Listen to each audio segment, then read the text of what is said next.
क्या विधान है और किसने यह व्रत किया और किस दिन यह व्रत करना चाहिए, विस्तार से बताइए। भगवान बोले, दुख शोक आदि को दूर करने वाला, धन धान्य को बढ़ाने वाला, सौभाग्य तथा संतान को देने वाला यह व्रत सब स्थानों पर विजयी करने वाला है।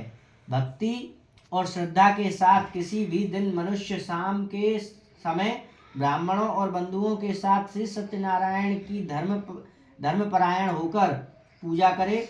भक्ति भाव से नैवेद्य केले फल घी दूध और गेहूं का चूर्ण सवाया ले।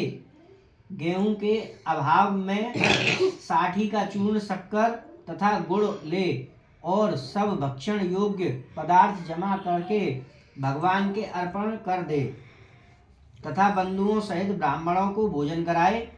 उसके बाद स्वयं भोजन करे। नृत्य गीत आदि का आचरण कर सत्यनारायण भगवान का स्मरण करते हुए समय व्यतीत करे। इस तरह व्रत करने पर मनुष्य की इच्छा निश्चय पूरी होती है। विशेषकर कली काल में भूमि पर यही मोक्ष का उपाय सरल है। सूत जी बोले, हे ऋषियों, जिसने पहले समय में इस व्रत को किया है उसका इतिहास कहता हूँ, ध्यान से सुनो। सुंदर काशीपुर नगरी में एक अत्यंत निर्धन ब्राह्मण रहता था।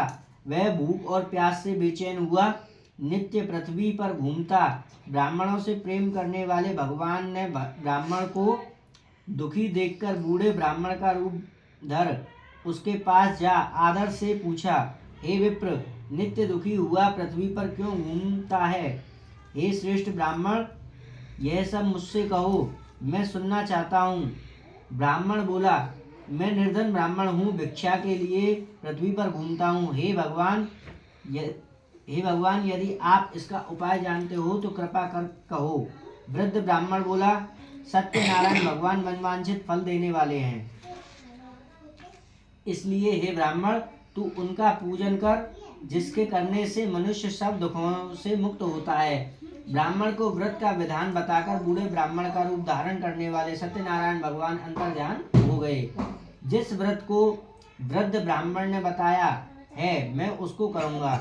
यह निश्चय करने पर उसे रात में नींद भी नहीं आई। वह सवेरे उठ सत्यनारायण भगवान के व्रत का निश्चय कर भिक्षा के लिए चला। उस दिन उसको भिक्षा में बहुत धन मिला, जिससे बंधु बांधवों के साथ उसने सत्यनारायण भगवान का व्रत किया। इसके करने से वह ब्राह्मण सब दुखों से छूटकर अनेक प्रकार की संपत्तियों से युक्त हुआ। उस समय से वह ब्राह्मण हर मास व्रत करने लगा।